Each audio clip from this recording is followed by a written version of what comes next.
All right, so our website is still looking a little bit sparse, and in fact, it's looking nothing like this, is it? But we're going to change that very, very quickly.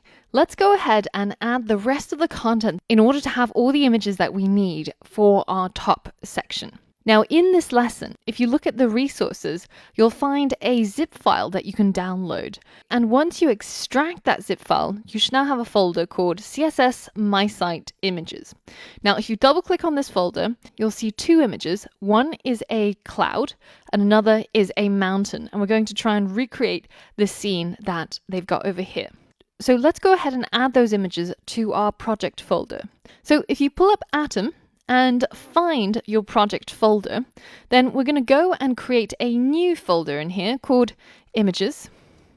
And inside this Images folder is where we're going to drag and drop those two PNGs, the cloud and the mountain. So we're going to put it inside here so that we can use it inside our website.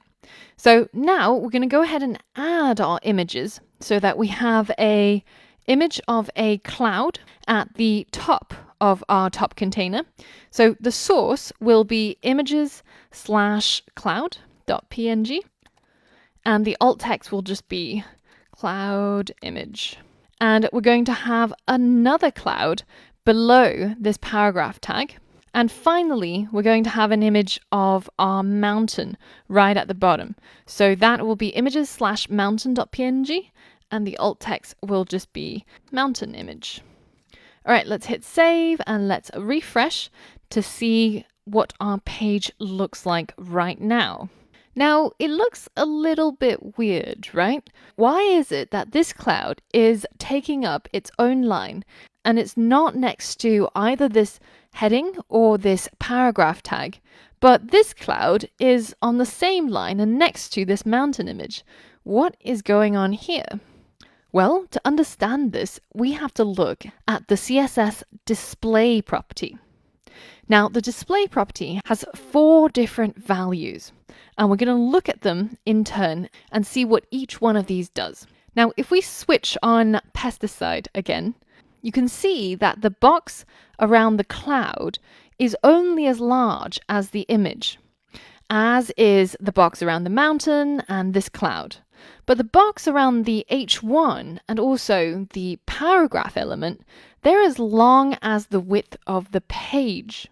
So what's going on here? Well, by default, some elements are what's called block display. For example, this H1 and this paragraph tag. And block elements are those that take up essentially the whole width of the screen on a web page. So effectively, blocking out any other elements from sitting next to it on the left or on the right.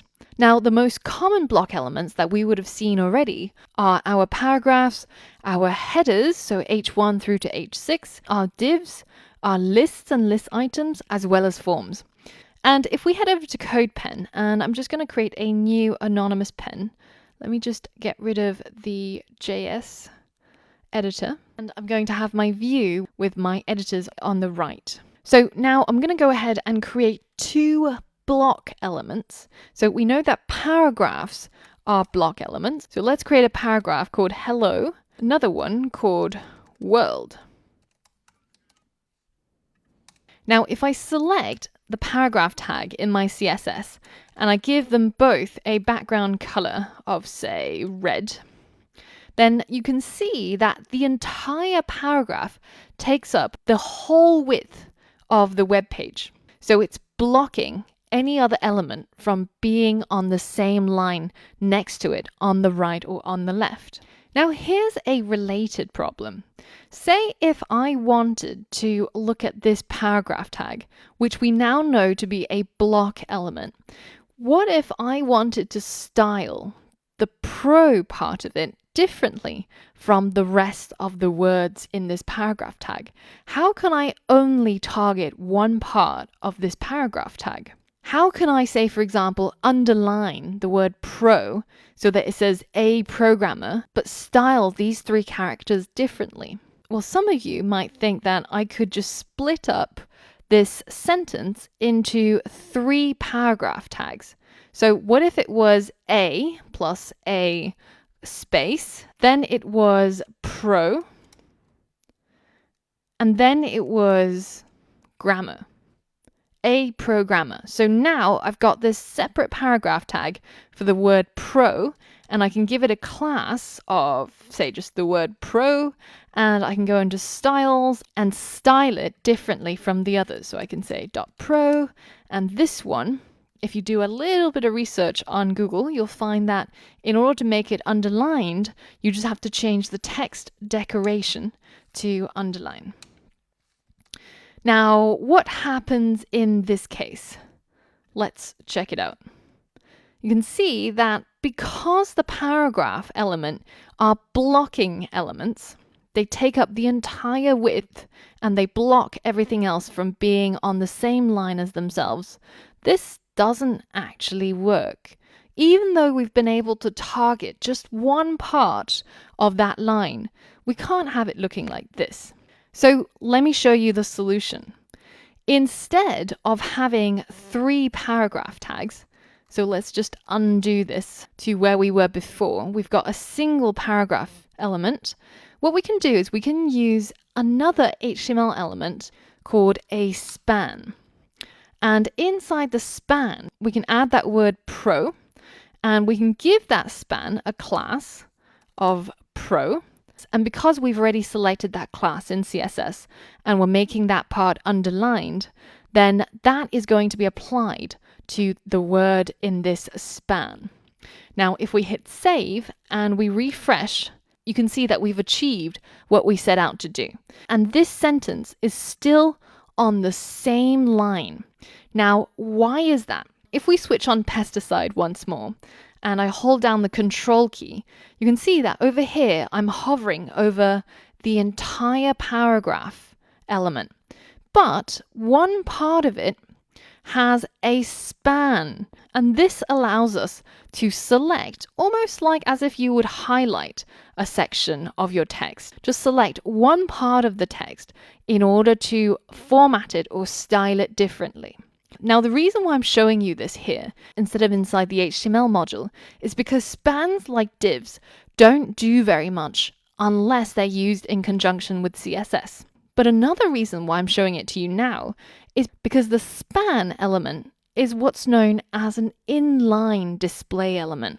So unlike block display elements, for example, the heading and also the paragraph element, an inline display element only takes up as much space as it needs to in the height and in its width. So you can see that the box around the span is only as large as it needs to be, as is the box around our cloud and also our mountain. So some of the common inline elements that you're going to come across are things like spans, image elements, and also your anchor tags. If you think back to our CV website that we created in our HTML module, the links for our hobbies website and our contact me website, they show up next to each other.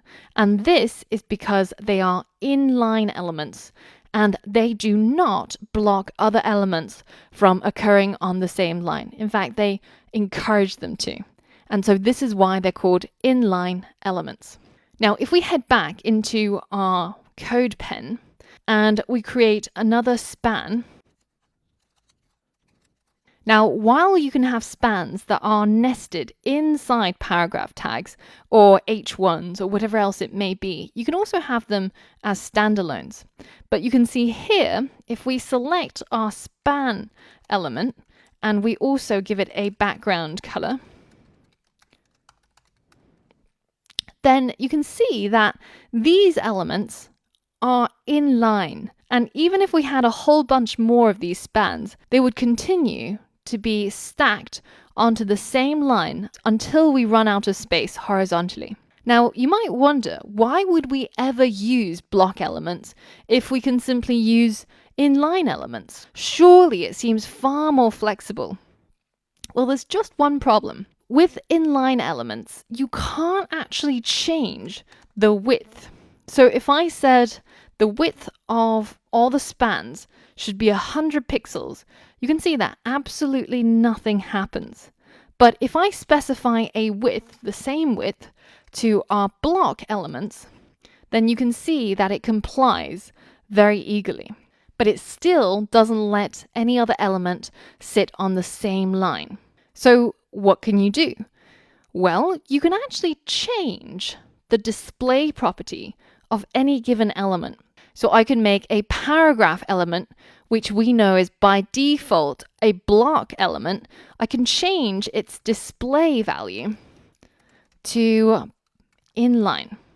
And that makes all of our paragraphs inline elements and allows everything to sit next to each other on the same line. But you can see we've just lost the ability to change its width. Now, similarly, I can change the display property of our inline elements to block elements.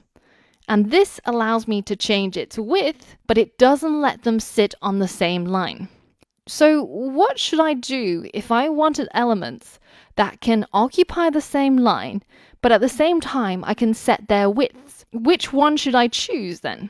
Well, you don't actually have to choose, because there is another type of display, which is called the inline-block. And this kind of gives you the best of both worlds. So if instead of changing the paragraph element to inline, I'm going to change it to inline-block,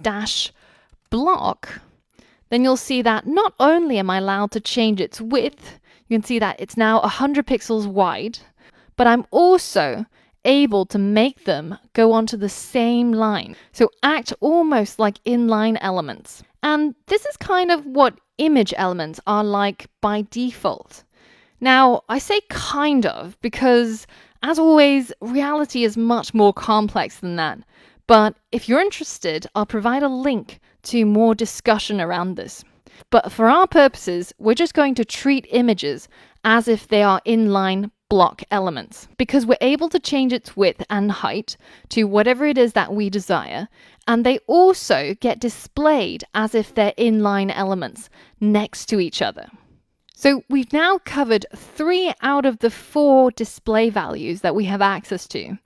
The last one is simply display none, and that just gets rid of our element. So let's head back into our code pen, and I'm going to give our second paragraph element a separate class. I'm going to call this second P, and I'm going to target it down here, dot second P, and I'm going to set its display value to none. And you can see what that does is that it simply removes that element from the website as if it didn't exist. So if I get rid of this display block and allow our spans to continue being inline elements, you can see that there's no gap between the first hello and the second hello. That world paragraph has now completely disappeared out of the flow of the document, as if it never was written inside the code. It's almost like I've just gone ahead and deleted it from the HTML. But of course I haven't. And all that I've done is just set its display value to none. Now, when you're trying to figure out how to hide things on your web page, for example, if you had a quiz, then you might want to hide and show the answer. There's 2 ways that you can do this. One is display none, as you've seen here, which takes that element out of the flow and it's as if it never existed. The other one is a property called visibility. And this you can set to hidden. And what this does is that it makes that element disappear, but it keeps its original position and all the other elements still flow around it as if it's still there. It just can't be seen anymore. So whenever you're trying to make things disappear or reappear, think about what effect you want to have and choose between these 2 properties. So as we've seen in this lesson, the position of elements on screen are determined by many things.